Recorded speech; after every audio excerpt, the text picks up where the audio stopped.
Luke 1:39 through 45 says, at that time, Mary got ready and hurried to a town in the hill country of Judea, where she entered Zechariah's home and greeted Elizabeth.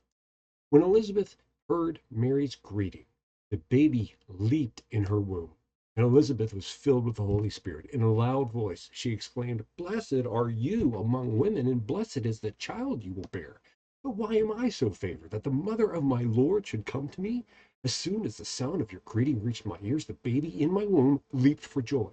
Blessed is she who has believed that the Lord would fulfill his promises." When I read this account, I am struck by the character of Elizabeth. Elizabeth is clearly grateful, excited, anticipating, and humble without a hint of jealousy. Elizabeth has spent her whole life waiting for this moment. Undoubtedly, she wants people to notice and appreciate her. Undoubtedly, Elizabeth wants people to be as excited for her as she has had to pretend to be for others for so many years. It seems to me that it would make fun of humility to have the kind of reaction she has to Mary's arrival.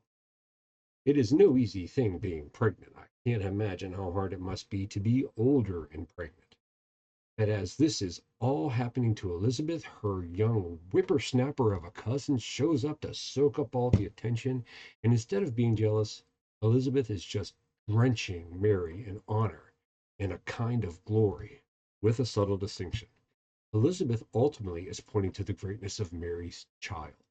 And it is my understanding that if you want a mother to be to appreciate you, there is no shorter path than to shower her soon to be child with praise.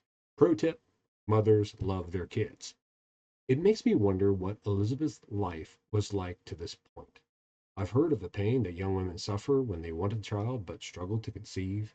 They talk about how depressed they get watching many around them have children, some of whom seem to be utterly oblivious to the blessing they are experiencing. Elizabeth has spent her whole life putting a brave face on and attempting to share in the excitement of those around her.